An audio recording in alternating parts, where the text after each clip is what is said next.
breakfast puppies? This podcast contains adult language and content and is meant for mature audiences. Listener discretion is advised. You are listening to the Glitterbois.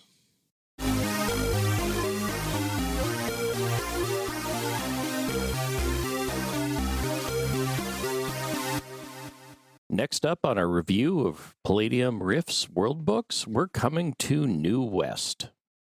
Arguably one of the most divisive books in the Palladium line.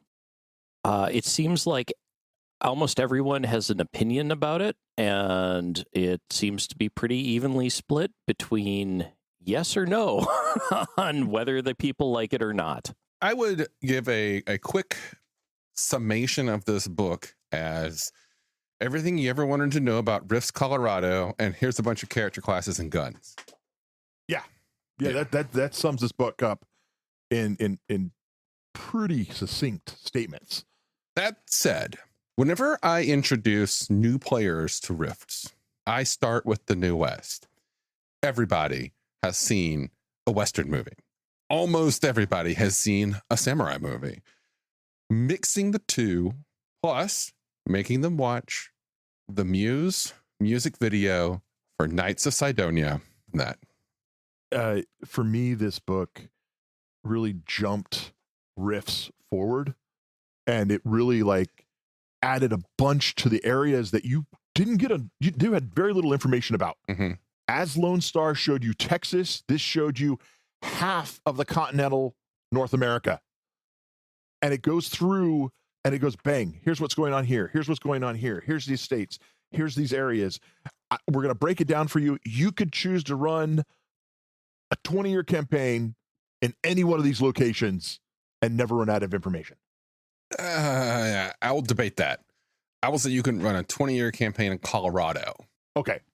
With maybe a few tourist stops in some of the other places. But this is largely the Colorado book. They call it the New West. It does give some mention to places and other places. But again, this is Colorado. The biggest focus is on Silverino and the Colorado Baronies if you're wanting to explore places.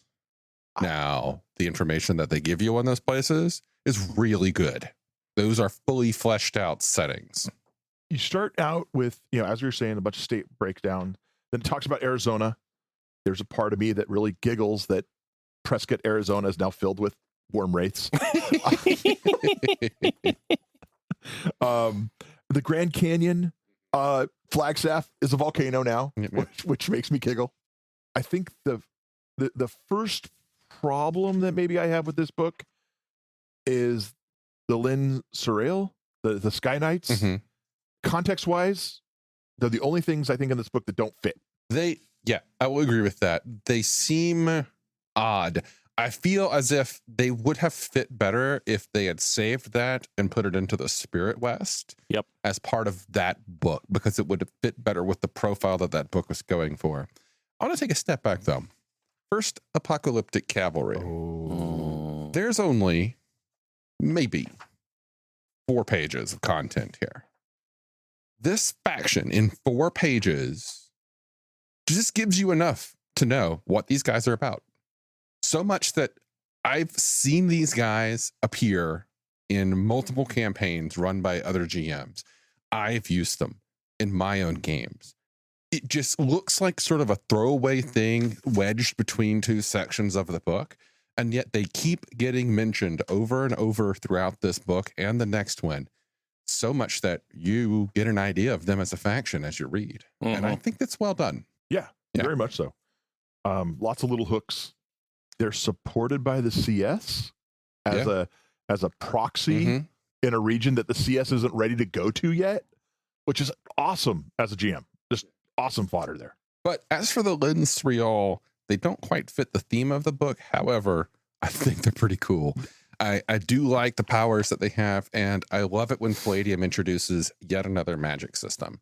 Something we didn't go into when we talked about Skyscape is the brand new magic system of bubble magic that was introduced there by one of the The races. one of the races Yeah. that lived in the Skyscape place. Like, I love it when they're just like, okay, what else? What else can we do? That said, not a fan of cloud magic. Oh, really? Yeah, not just doesn't grab me. Fair enough. One of the things I found interesting in this book that's just kind of thrown in there, The Trouble with Credits by Kevin. Mm-hmm. And he basically goes over the economy. And I have a feeling that he had gotten bombarded with, you're in a post-apocalyptic world. How do credit chips work? How do credits work? There's no central bank. And he's like, well, you know what? I'm going to tell you how they work. And I'm going to tell you how they work in most of North America. But when you get to the New West, you're going to be bartering and trading for stuff, and you're going to be exchanging services, because really, you're in the New West. Mm-hmm. And no one's going to trust your stack of black credit cards. Yeah. But it's when I read this, I was like, oh, this is, without knowing it, these are Bitcoin sticks, right? These are like, before blockchain was blockchain, in 97, when this book came out, basically you have these permanent chips, and as long as you ignore that you can't hack them, it's a cool way to handle that kind of economy thing. And then really reinforce you're going to be bartering for things, which automatically leads into really cool role-playing ideas when you're exchanging things. And I thought it was a nice little nod to kind of like, okay, stop yelling at me about the economy. This is how it works. So now we get to Colorado. Colorado, as I was saying, the largest amount of world data is on the Colorado region here. We start with the town of Silverino. I have set many games in and around Silverino. Silverino is a very well fleshed out town. We don't get a map at all, but you get an idea of who runs it, the story behind those people, the factions behind the scenes, crime, the presence, how Silverino's economy works, a list of a handful of places that you can take your adventurers to. I've spent way more time than a sane person should in figuring out where Silverino is. And I will gladly share that information with anybody who asks.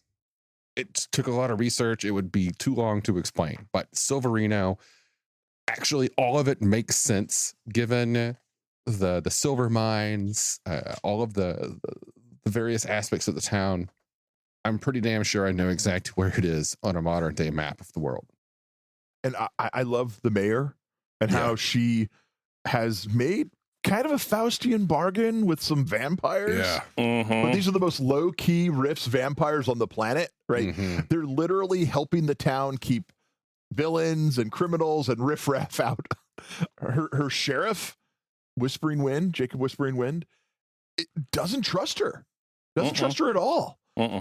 But he doesn't know why. But he figured out that she's MDC now. He doesn't understand. She's a human. How did she become him? Like these just little points and clicks. It's classic Palladium. Yeah, very classic Palladium. And then we have Isai Ramirez. This picture is one of my favorite in the entire Palladium catalog. It's not constipated leaping with a sword at damnation. It's not a battle picture. It's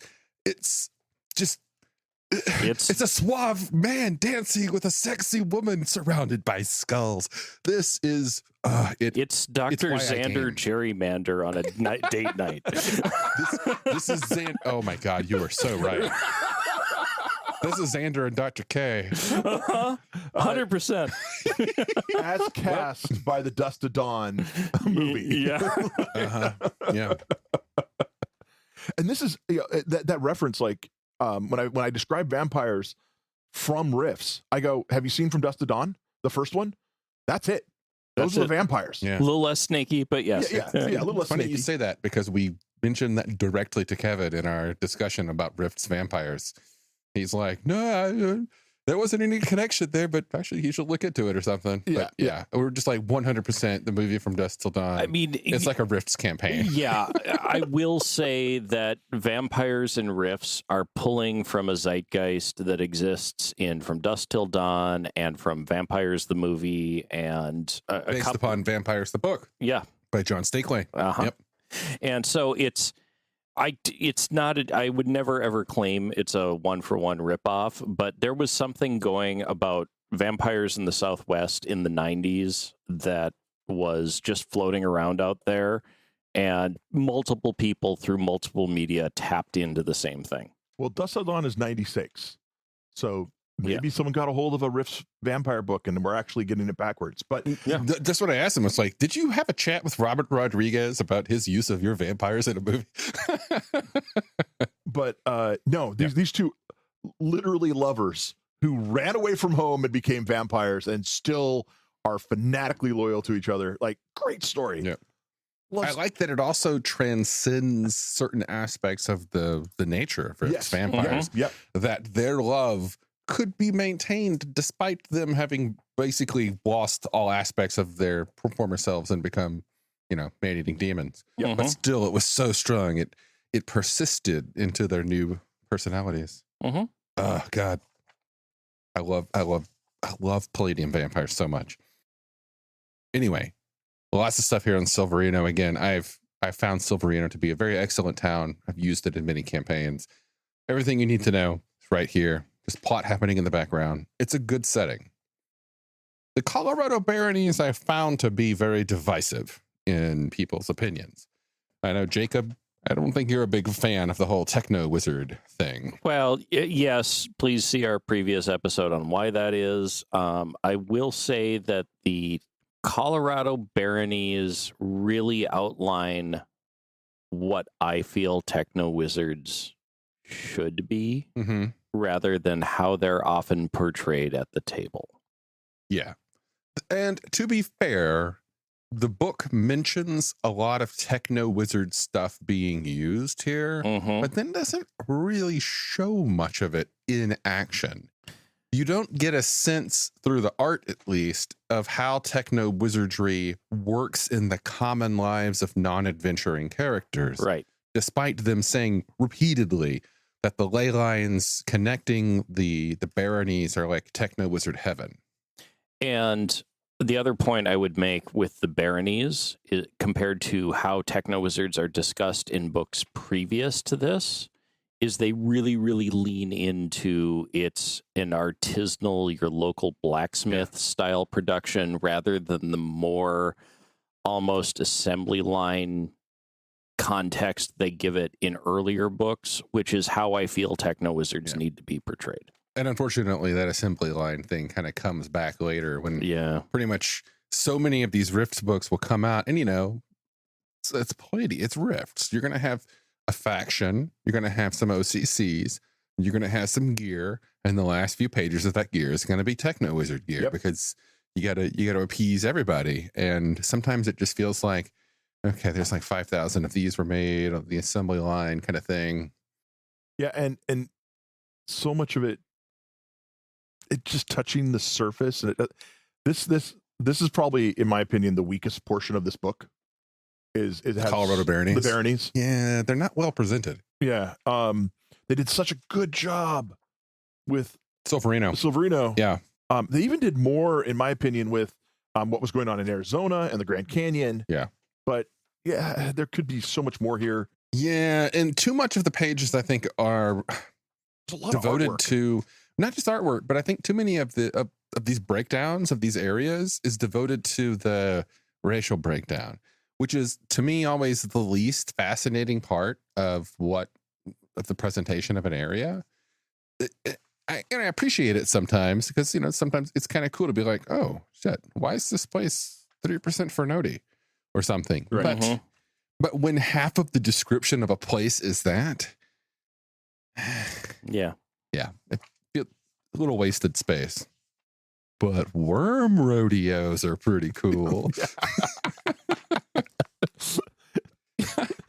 Have you ever thought that it'd be cool to take the movie Tremors and turn that into a rodeo? No.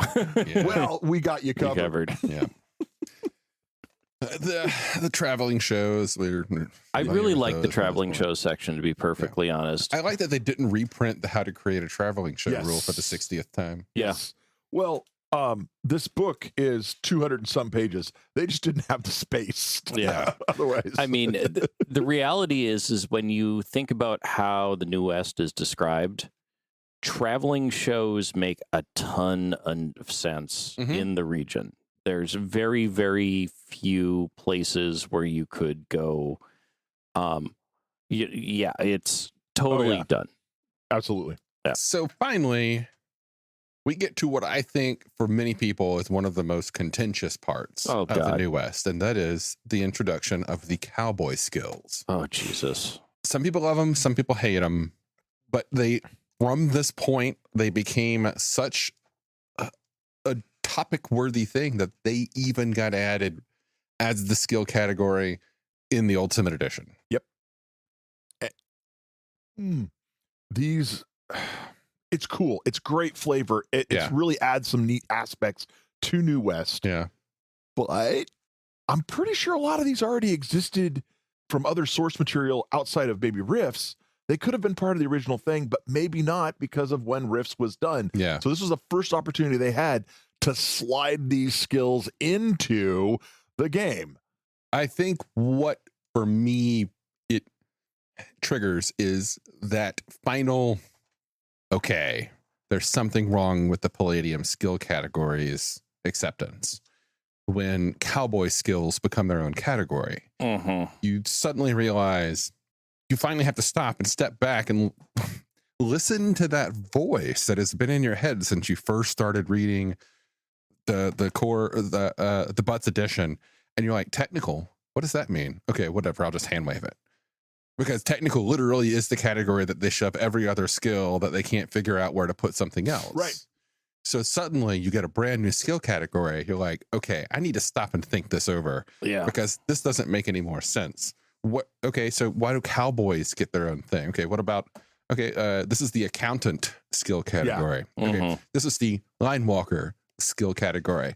At this point, we have created a brand new category of skills for a very small portion of the Megaverse's society.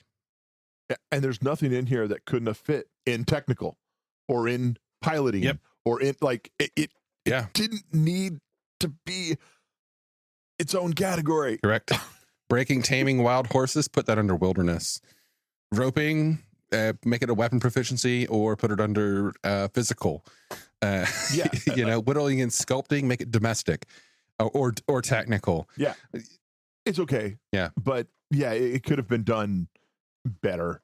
And I'm wondering what their thought process was. I've just seen so many online conversations about how the cowboy thing is like, well, why stop at cowboy? Like, why don't we just add this culture and then this culture and then this thing? And it's something you could easily fix. And they could have fixed it in Ultimate Edition by just folding them into those other categories as opposed to creating the cowboy category and doubling down. But they doubled down. Okay. They did. Okay. Some cool skills are in here that aren't in the cowboys. Some expansion of military skills and expansion of some of the medical stuff, which, it's nice to have some extra skills. I mean, it's Palladium. You have skills for everything. And if you don't yet, we will tomorrow. The trap skill under military might just be the first actual publication of rules for traps. Yeah. I don't think they were present in fantasy. I don't think so either. Yeah. I mean, rules for a specific trap were, but not for... Question. Yes. As someone who is an expert on a particular supplement game that I am not in Palladium. Recon? Are they in Recon? Get back to it. The answer is yes. And we will go into that in detail whenever I have my moment of victory. Okay. All right. But yeah, I mean, if you want to know how to make any sort of improvised crafted trap, the rules are here. And I got to say, they're pretty cool. And I've used them. It's a great skill. It's a skill that gets 2 whole pages worth of content. Although putting it under military again is like one of those, I could see my way to seeing it under wilderness as well. Yep. It might also be under wilderness because a lot of the skills get. It is. They are. Yeah. Yeah. A lot of the skills get multiple categories. Yep. Okay. Okay, pass the skills, right? Let's get to the classes. Oh Yeah. boy. This, in my opinion, this is where the book shines. The new classes. You've got some really cool men-at-arms classes, but you also have some of the best, most interesting and versatile non-combat OCCs in I think all of the Rift books. Or borderline combat in the case of the mining Borg. Exactly. Yeah. You start off here with the Code of the New West. Yeah. As if there's this monolithic code that all the lawmen and gunfighters fight. But it's kind of again, it's part of that feeling, as you said. If you've watched any cowboy movie, any Western, there's some undertones there. And we're setting a stage. And then we immediately go into the bandit, because everyone needs a bandit. So if you, like me, were a teenager when this book came out, you might also remember a cartoon that was new. And I think only lasted maybe 1 or 2 seasons at the same time. Because I remember I have this deep memory of when this book came out and I was reading the Code of the New West and immediately thinking of the theme song to the Cowboys of Moo Mesa. Oh, that's where you went. See, I go a completely different direction. What? Brave Star. Yeah. No, but for me, like Moo Mesa was like, had just been out at the time, and I think I was one of 8 people that watched it. Yeah, I think you are. I remember it, but I didn't watch it. I don't think I had the ability to. So Bandit, I mean, I it's cool. It's a neat class. It's just, it's a thug. It's a bandit. Then you also have the highwayman, and I like that they separate the 2 of them because one is just like the thug, and the other one is very specifically the robber. Yeah. Right. Yeah. Bounty hunter is a really cool one. With is the bounty hunter the first one that does it? Okay, where is it? There's a class skill. Who introduces it? I think it's the gunfighter. Yeah. The gunfighter, which is fascinating because there's a gunfighter and a gunslinger. But they both introduce a skill called Quick Draw Initiative, or a class ability. And if we scroll back to the skills, I believe there was the gunslinging skill that does this too. Yep. So here's this. I think these might be the only occurrence of this in Rifts, of a skill or ability that isn't based on your level, but is instead based on an attribute. Yeah, I thought there were some in Coalition Manhunters as well, but I could be wrong on that. I'm not familiar with that one, but so for those unfamiliar, how this works, again, we're going to start with a gunfighter. Quick Draw Initiative. You get a +1 to initiative for every 2 PP points above a 16 to a maximum at physical prowess of 30. So it doesn't matter your level. All that matters is your physical prowess stat. And that becomes really interesting because raising attributes in Palladium is not something that happens usually much after character creation. Yeah. Gunslinging does the same thing. There's a handful of these that increase either initiative or I think it's a strike, but it's going to be based upon your physical prowess in a certain situation. My approach to this, and I've talked to other people who do this as well, is to convert it to levels. Okay. So where it says, and it's a pretty direct conversion. So for every 2 physical prowess points above 16.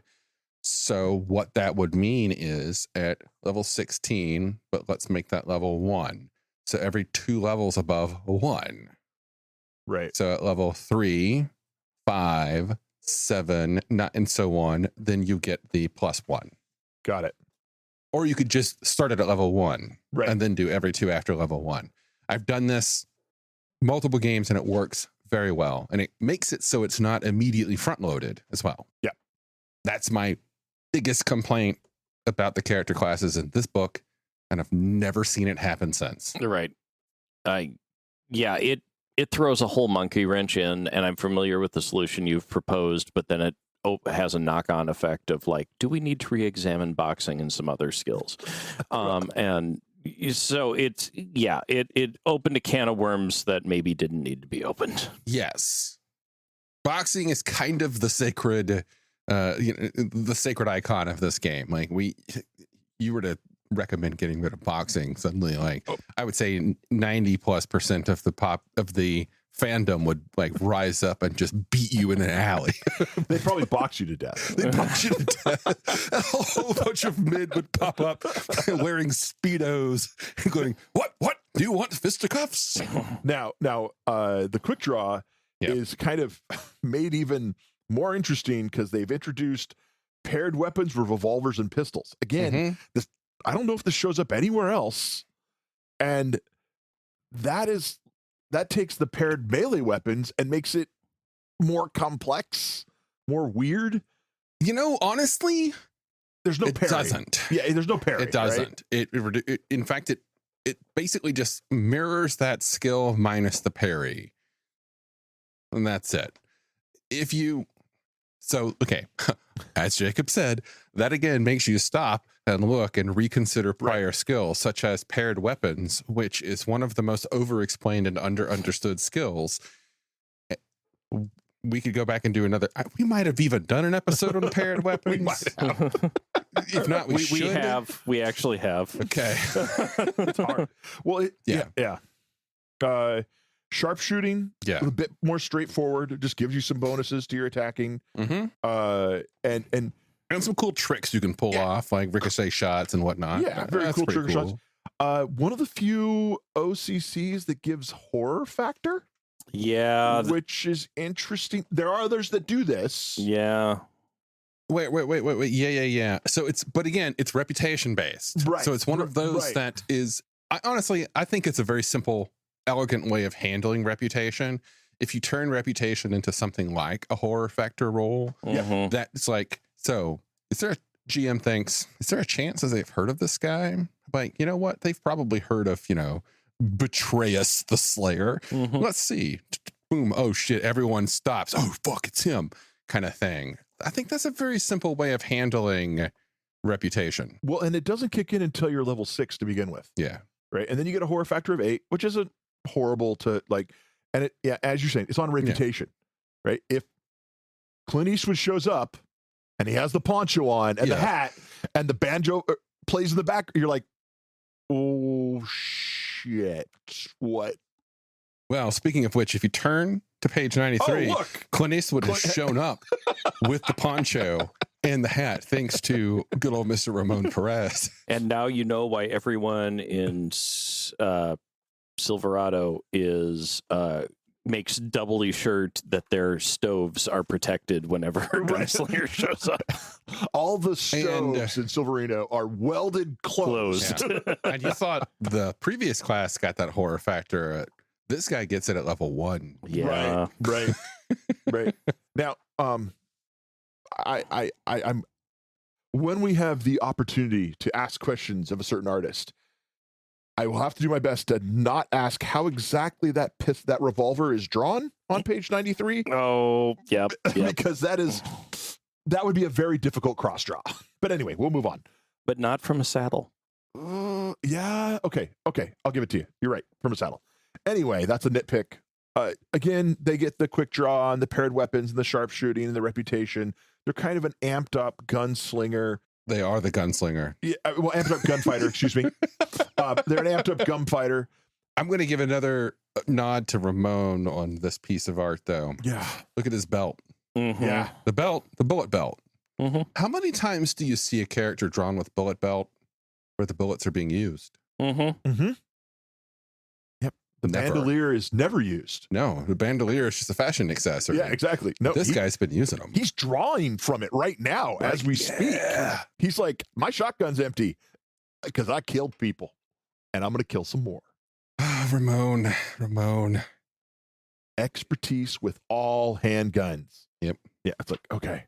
Gunslinger is, I love this class. Yeah. What I love about him is what somebody might think they're OP, but they're kind of a one-trick pony. Their real thing, the thing that makes the gunslinger most powerful is the horror factor. Yeah. That's their thing. Like, sure, shooting, yeah, shooting, whatever. It's the horror factor that gives them the versatility, especially in a social situation, that I've seen more people play towards the horror factor aspect of the class in low combat games as a result. Yeah. Oh. Justice Ranger, pretty good class. Pretty You good wanna play class. Sheriff? There it is. Want to play a sheriff that's hedges a little bit into the wilderness scout territory? Texas Rangers. Yeah, it says right there. Similar to the Texas Rangers. Yep. Yeah. I have no problem, no problems with it. Just it's a, And if you want to play a character even more broken than the gunslinger, the Psy-Slinger. Oh my God. I remember as a teenager when this book came out, I sat and ran the numbers. Psy-Slinger, superior. Yeah. Yeah. Yeah, like Psy-Slingers are great. Yeah. The Saddle Tramp is one that I never got a feel for. Oh, I love the Saddle Tramp. It's the it's right there. It's the Vagabond of New West. I Yeah. mean, But no, it's not the Vagabond of New West. This is an armsman. Yeah. Yeah, this is a much more capable character. than Yes. the Vagabond. Okay. But they don't get any of the special powers. They don't get any of the Yeah. special skills selections and things. Oh yeah, but they get that plus 1d4 to MA, plus 1 to initiative. They 2d6 plus 6 SDC. They've been beat up. yeah. They've had a couple of bad nights. One And they one get of a the shitload of OCC skills. Yeah. Mhm. The Lawman is wicked fun. The Lawman and the Justice Ranger are an interesting one because it is the difference between having a knight and a paladin in a party. Yep. Yeah. The One I think is more versatile. One is more I must defeat the evildoers kind of thing. Yep. and then we get to the flunky OCC. The Barney Fife. Everyone, all sheriffs need a couple of Barneys And- running around.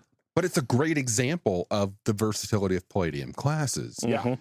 Some people might be like, well, why would I want to fucking play a deputy when I can play a sheriff? I'm like, why wouldn't you? Because the deputy is more fun. Yeah. Like, you want to be Barney Fife? Barney Fife was way more character than Andy Griffith. Who remembers Andy? Nobody. Who remembers Barney? Everyone.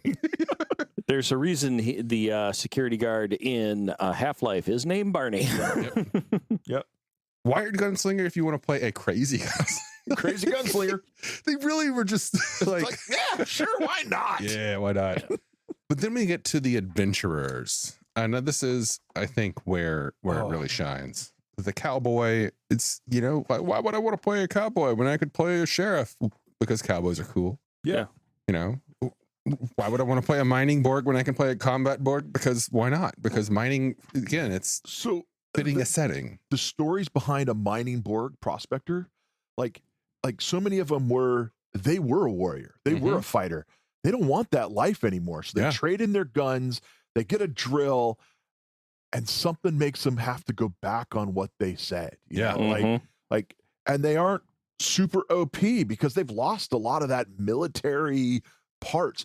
I see these guys, like half of these guys are CS combat cyborgs who worked their way out. They mustered out, right? And they went west with their little bit of money and some hope, and it may not have turned out well. This character would fit very well in a Silverino focused campaign. Yep. And now, Or a Canada campaign. I just want to throw it out there. this is my third favorite character class in the game, the Preacher. The Preacher, they just walk around and preach the good book. That's it. That's all they do. They get some pretty cool bonuses. They get, very rarely do you have mental affinity bonuses. This one gets it. They get bonuses to disarm. It's very, very nice. Pull punch. They get a shitload of bonuses to save versus horror factor. They get a tolerance to alcohol and But only the fire. There's two types because you kind of missed that. fire and brimstone. There's fire and brimstones, and then there's the Peacemaker. the peacemakers, right? But only the fire and brimstones get the tolerance to alcohol, which is okay. So This, however, comes to my favorite part of this character class's presence in the book. And it starts with point 3, which is the religion note, but then it continues to the player character and GM note under the actual name of the class. And it talks about how, yes, this is intended to fit a stereotype from the classic Westerns of the wandering preacher of God, but it doesn't have to be. And also, all those things that we said that were bad at the beginning of all of our books, like drugs and demonology, well, maybe you might want to consider religion and part of that too. If you don't think religion is good, you should just not include this class in your book. I love it that they went there. Mm-hmm. Like, despite the fact that all of the Palladium, the content warnings at the beginnings have clearly had their roots in the satanic panic. Yep. The fact that they would right here go and say, like, by the way, including religion might also be problematic. Consider this up for your own game. It's pretty nice. Yeah. And I could see this as a character. I could see this as an NPC. Yep. It just gives you so many fun little ideas. I was in my early 20s when I finally got to play it. My character was the Reverend Rufus D. Hawthorne. He was a preacher. He was a fire and brimstone preacher. He had weapon proficiency, Bible. It was wonderful. Oh, yeah. And then you move on to the professional gambler. My first, number one. No. Sorry. This is my fourth one. I forgot. My fourth favorite of the book. The professional gambler. Again, you're like, I'm going to sit in a bar and I'm going to cheat everyone at cards. Yeah. We're not talking like X-Men Gambit type of cards. No. We're just talking about a guy who can play a mean game of cards. Yep. And survive to walk away. Yeah. Because I got quick draw. So because one of the inspirations, Kenny Rogers. Yeah. You got to know when to hold. know when to hold. I think Maverick, Yeah. Yep.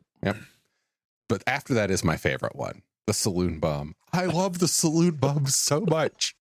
This is the character class whose whole purpose is to just hang out in bars and get drunk. That's it. Now, I could see this being a problem in a party, perhaps, but maybe not. Not just that, but 3 whole pages dedicated to a character whose whole purpose in the game is to hang out in bars and get drunk. I will say that I appreciate the Saloon Bum, but it seemed like a really weird way to put the mechanisms of how saloons operate in a book. Yeah, I mean, it does fit in. Yeah. Also, one of my favorite pieces of art in all of Rifts is the Saloon Bum's picture on page 122. Yeah. Because again, it's Rifts. It is an RPG artwork that isn't violent. It isn't, crazy action things. It's a guy holding a dream. One moment, just one moment. Hold on, almost done. It gives you the lived-in feeling of this world. Yep. Yeah. Absolutely. The only comment I really have on the Saloon Bum, I do enjoy it. It's a nice class. I almost wanted them to lean a little bit into like a little bit of Drunken Master a bit on it, but well, look at it carefully. Yeah. Oh yeah. They get No, a I mean PE it's bonus, there. they get It's there. They get an initiative bonus. You know how rare? I mean, we all know initiative bonuses.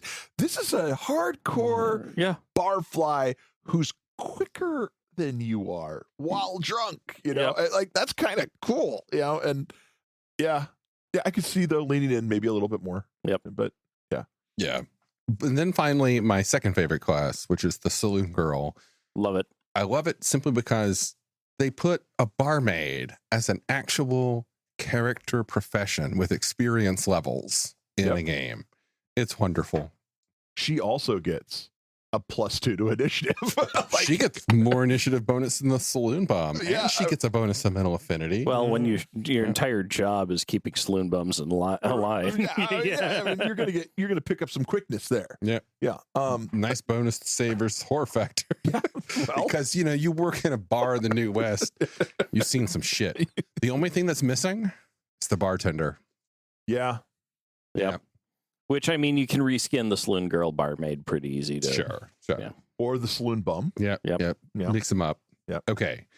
the ratio. we are 40 minutes into this, and we're only halfway through the freaking book. Yeah. Okay.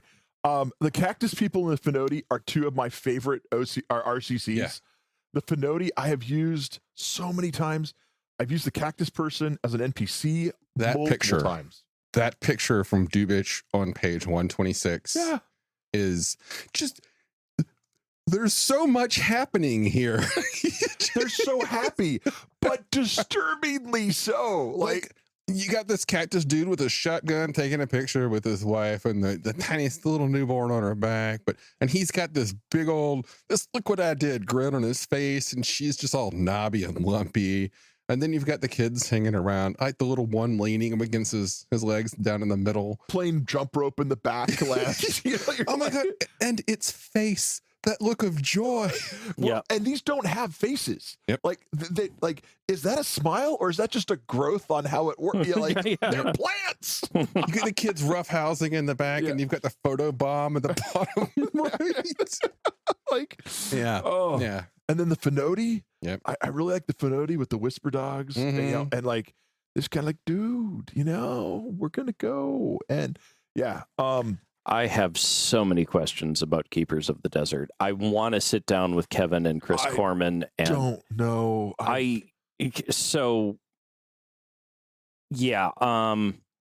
It's not that I have any major problems with them. It's where I want to pick their brain on where they pulled this from.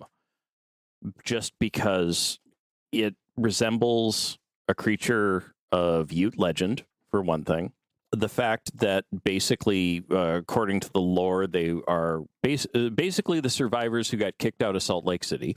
Yeah. There's a whole lot going on here, and it's like, I want to where how did your thinking progress to get to this point? I don't have a problem with it, but I want to know. I don't remember the character's name, but from the movie, or no, the TV, made for TV, The Stand. And the guy who was running around in the ATV with the bomb, all desert broken down. Yeah. I have visions of, like, he apparently had a family. Yeah. And they kept going. Yeah, it's very weird. Yeah. Past that, we've got some things that the Stone Giants, the Lynn Serial, Scott, you and mentioned then a them. bunch of really good creatures and yeah. monsters. We've got some cool creatures, some more dinosaurs. We like dinosaurs. We got some worms. So we have some of the more reused stock art from Palladium, such as the giant dream snake. I'm pretty sure that snake appeared in Balgor Wastelands. And somewhere in here is a spider, I know, that I've seen in other books as well. Oh yeah, the tree spider. Or the tree spiders. All the monsters here are actually pretty cool. I have to say there's a special spot in my heart for the duck-billed honkers, even though environmentally they're in the wrong place. Yeah, some of these creatures, when I look at the flora and fauna that they're supposed to be living in, I'm like, they probably wouldn't be here, but okay. Yeah, the tree spiders have been reused past this point. I'm pretty sure I've seen that picture a few times. As a different creature, I think, even. Yeah, as a different creature.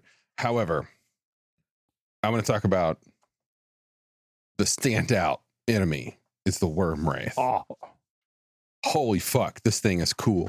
The whole concept behind it is a whole bunch of worms have gathered together into the spirit of vengeance that just hunts people down, guns them down everywhere. And sometimes they even work together. But it's a whole bunch of worms in a trench coat with some guns. Like, what the fuck, Kevin? What were you smoking? Or Christopher or Kevin, one of you was smoking some shit when you came up with this. And then in Arizona, there's a whole town full of them. Yeah. On the same note, Chris, do you have a daughter? Is that why Psy ponies are a thing? I love them. Do not mistake me. But oh my God. It does, like, yeah. Seriously, that the worm wraith, it is the antithesis of every gunslinger. It is your gunslinger thinks he's cool, huh? Worm wraith comes into town. Yeah. Or for that matter, Phantasm, which explains why every OCC in this book has a bonus to horror factor. True. Very true. Yeah. And then Okay, we're not done yet. We're at 170. We have now run out of the pages for Skyscape, Lone Star, a number of other books. We're still going. And now we're at the guns. Now we're at the guns. catalog section. Oh, so New West. You think of the Old West. You think of guns. We got the gunslingers, but now they need guns to sling. Oh no, we got you covered. Oh, the section that makes my heart hurt. Okay, so Bandito Arms. It's the black market. It's one of the branches, one of the divisions of the black market. Mm-hmm. And they were just bumming around, as you do, and they stumble upon Area 51. Fucking Area 51. And to their surprise, the CS didn't actually make the Samus, because there were suits of Samus. Like, this whole backstory of like the black market finding the same type of cash that the CS had found is really cool to me. Oh, no. Not just the cash. Oh, all the tech. But but the facilities to make them. Yeah. Like, I think the CS like heavily reverse engineered a lot of their stuff. Mhm. Whereas Bandito Arms sort of like was walking along, one of them fell into a hole. That hole happened to be Area fucking 51. Oops, our bad. Yeah, like, yeah. And it's some cool stuff. I mean, you've got some new takes on things. Up to this point, most of the mega damage weapons and rifts have been energy weapons. So they try to introduce some actual slug weapons with the big bore. Yep. It's more limited than the energy weapons, and that you have to go collect physical ammo and whatnot. And real quickly, most of your characters aren't going to be able to use them because they have fairly high strength requirements, because they're kinetic weapons. There's a lot of recoil with these things, but it's a great feel. Yep. That's cool for Borgs. Cool for Borgs. I love it for Borgs. Why the hell in the post-apocalypse are we still making break action revolvers? Can I just... I need to say it once. I'm we don't have pretty to talk about it. They only make them because they're cool. Yeah, they're cool. In fact, I think that's like, we only made these weapons to look this way because people wanted us to make them this way. Yeah. I love the big bore stuff. I love the Fachette cannon, the cactus juicer. Like, I really like the feel of those. You get into the body armor, and I have to ignore kind of the logistics of this stuff actually working on someone, but it just looks cool. Like, it just looks cool. It's like, it makes me feel really warm and fuzzy inside. So what I don't understand is, if you look on page 180, you have 4 really cool looking suits of armor drawn by Ramon Perez. And I think 3 of those 4 are listed as environmental armor. Yeah. Again, that's like, wait, what? But you're not wearing helmets. Right. The one thing you were talking about CS reverse engineering. If you look on page 178, old style CS Dead Boy armor, there's your answer. They have been reverse engineering and improving on old tech. Yeah. You get into now we get into the 2 Bandito Arms versions of Samus, and you have more of this backstory on page 181 of how they're like, hey, look, those are the coalition. No, those aren't. Those look like eagles. Those are weird, and they find, the Sidewinder and the Wild Weasel. The Wild Weasel is one of the few, I don't know of any others actually, attempts to kind of put in your electronic countermeasures into Palladium rifts, which is neat.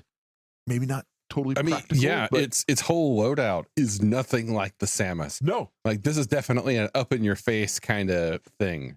Yeah. Also, big props to them having a fashion sense, using the old style. Yeah. I knew you were going to say that. Well, we have mining borgs. We need mining borg attachments. Yep. So we got some mining borg attachments. This is where I think the Borgs, thematically, the Borgs kind of, they are very New West the way they look, but like the tech level kind of starts kind of hurting me a little bit, but they're cool. Yeah. Cool. Yeah. Again, you got to hand wave it. Yeah. But yeah, the Borgs, this is it. So all the way back in Rift's World Book 8, Japan, we start seeing like different Borgs. Yeah. They have the Dragon Borgs and the Ninja Borgs and whatnot. These are essentially full conversion or partial conversion, in some cases, options for you to take instead of the classic Borg package. The Gringo, You want a big old fucking robot tarantula? Because Oh my God! Someone watched Wild Wild West one too many times. Yeah, it's the vehicle I want to love, but I can't Can't. because it I just know. looks so stupid. it does. But the robot horses are fucking Oh, the robot cool. horses are awesome. Everybody loves a robot horse. Robot dogs. Oh, and Wilkes. Okay, of course. Oh, Wilkes. Yes. Well, have you ever wanted to know the stats of every single Wilkes gun ever? We Yes. got you covered. so okay. Up to this point, every other book talks about how Wilkes is the preeminent laser manufacturer. Yep. And up to this point, you have maybe a handful of Yeah. Wilkes weapons. And so they basically take all of the Wilkes weapons that we should have had way before this and cram them into this book. Yes. Absolutely. 19 different Wilkes guns. As a fellow gun fondler, do you like the quiet joke of Wilkes Remy? Yeah. Yeah.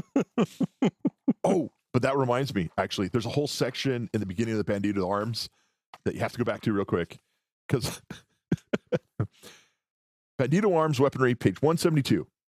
Bullet 2. Lasers are completely silent. Oh, and this one drives me up the goddamn wall each and every time. But let's admit it, we love those special effects sounds. Consequently, manufacturers of laser weapons may take into consideration the expectations of humans and actually build cool sound generators for enhanced psychological effect on the bigger sales. I'm like, So I literally have to pay extra for the pew pew? Yes. no, you have to pay extra to get the pew pew taken off. Okay. Well, first off, it's lasers are silent. What?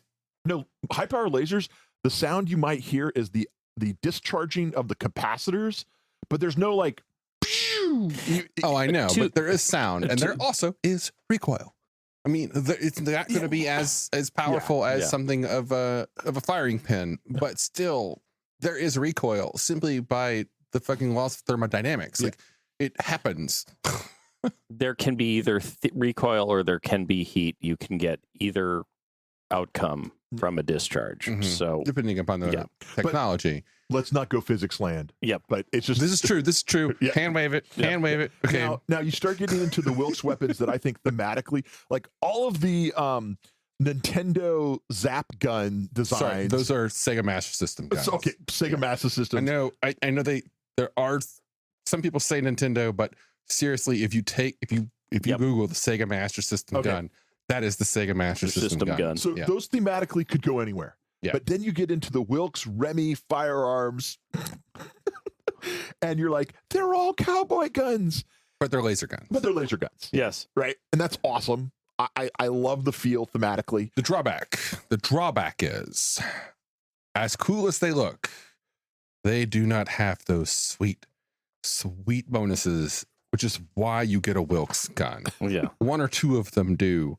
But even like the Wilkes backup pistol has the +2, a bonus to strike and an aimed shot. Right. Like, that's what Wilkes does best. Right.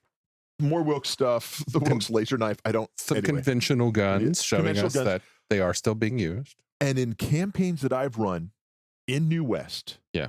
the thing I shove down their throats are the CFT weapons. Yes. Because on page 212, basically, we're going to give you a one-shot each clip, Yeah. and you're going to load up your pistol, and you're doing cowboy action, and you're loading it. You got to load up your revolver. They're little cartridges, one shot each. So when you're broke and you got $10, you can go buy 6 rounds for your 6-shooter, and that's all you got, right? I just love that feel. The cost of each E6 round is 320 credits. Okay, you can't buy more. You can't get But it. seriously, the thing about the CFT, as cool as they are, is they are significantly more expensive Mhm. than actual Eclipse. Yeah. People who use them are chumps. Well, I changed my economy. Okay. But the other part is I love about these guns is you can put regular ammo in them. Theoretically, I don't know if it specifically says it, Okay. but that's always been my head canon. Fair enough. I like it. Works for I me. have a 45. I can put regular 45 shells in it, or I can put one of the CC. And hey, what do you know? Last few pages of the book, Techno Wizard weapons. And the Techno Wizard firearms in here are awesome. Yeah. I love it. Oh yeah. It has the feel right. The fact that for styling, they went for cap lock styling rather than traditional revolver styling on a lot of them. I will say my favorite Techno Wizard weapon in the entire game is the TW Thunder Gun. Oh, it's a great gun. Oh, you're one of them people. I'm a big fan of the Hellfire person. I was going to say I'm a Hellfire person, but yeah. Although, to be perfectly honest, the Sapper has a special place in my heart. Yeah, when I'm evil. Yeah. Oh, yeah. Sapper does bad things. I'm a bad man. The TW the glitter mount magical horse. It's pretty cool, but it's vastly overshadowed by the final, the capstone of this book. Goddamn Techno Wizard Train. Yeah. Yep. Yes. Techno Wizard Train that what is it? Is it like has trapped Balrogs or something like Yeah. No, it's literally like this whole book. It's building up. It's getting cooler. And it's like the author just picked it up at the very end, closed it, threw it on the ground like a mic drop, and was like, "Techno Wizard Train." Yeah, it's just great. Just like this is my favorite book. Closing thoughts. It's a good book. Okay, so on you need it. I'm going to open this one up. I'm going to say that you don't need it unless you're running in that setting. Everything here, just like in Japan, everything here is laser focused on a certain region of the United States. Now that they have republished the skills in numerous sources, yes. Yeah. I have a love-hate relationship with this book, mostly because of how many cognitive cans of worms it opened. Everything from so many OCCs adding inherent to the OCC bonuses to hit and stuff, attribute modifications. We already discussed. That's been happening for a while. Well, though. Yeah. That's been happening for a while. Yeah, they really leaned into it on this. And now one. it's the standard in the Ultimate Edition. The whole introduction of the cowboy skills and make the kind of forced rethink that you are kind of driven to with some of the other skills. That said, I love the book. I think it's a great book. It's a great setting within the Rifts world. It hurts me as much as I love it. So for me, this is one of the books that I recommend you buy as a brand new Palladium player. Yeah. All that other stuff aside, from a gear standpoint, it has some really cool stuff that, while yes, thematically fits with New West perfectly, it could fit anywhere else as well. If you're going to be playing in Lone Star, you should have this book. Oh, yeah. Because like almost all of this crap should be showing up in the Pagos Empire. Absolutely. Yep. Absolutely. Yeah. It also has some really good scaling to it. None of the stuff in here is really crazy powerful. Not really. Right. The gear. No, the Size Slinger and some of the OCCs gets pretty powerful, but again, they're not even that crazy powerful. Right. But we've taken steps down. Yes. With these, even though that they are OP, they are nowhere near as OP as the stuff from just a handful of books ago. Yep, Yeah. absolutely. Yeah. Absolutely. And it fits. It's one of the, except for the cloud magic not really fitting thematically with the New West feeling, it's a tight book.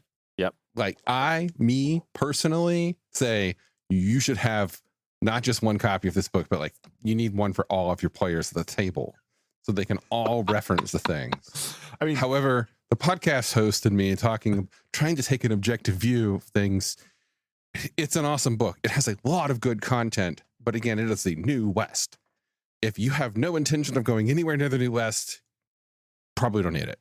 But as a standout book in the catalog, you should get it. Absolutely. And if you're not going to go in the New West, then you're wrong.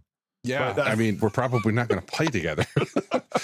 No offense. You can play wherever you want, but that's where I play. But at some point, your people are gonna want to go west. They want to get out of the heat. They're gonna, like escape for the it's a great book. And you're gonna want to walk into town with a pair of 6-shooters on your hip, and absolutely, give somebody the look, and they're gonna be like, "Stranger, we don't take too kindly to you around here."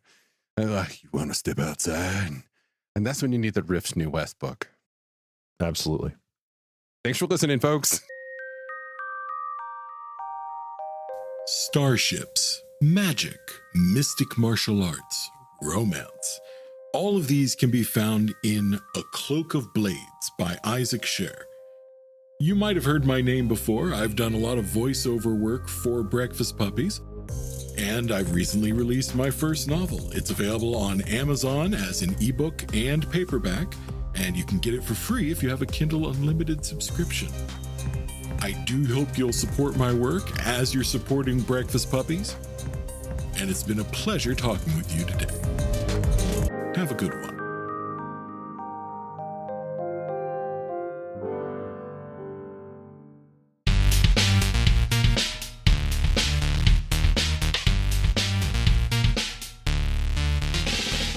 You've been listening to The Glitterbois, a Palladium Books fan podcast.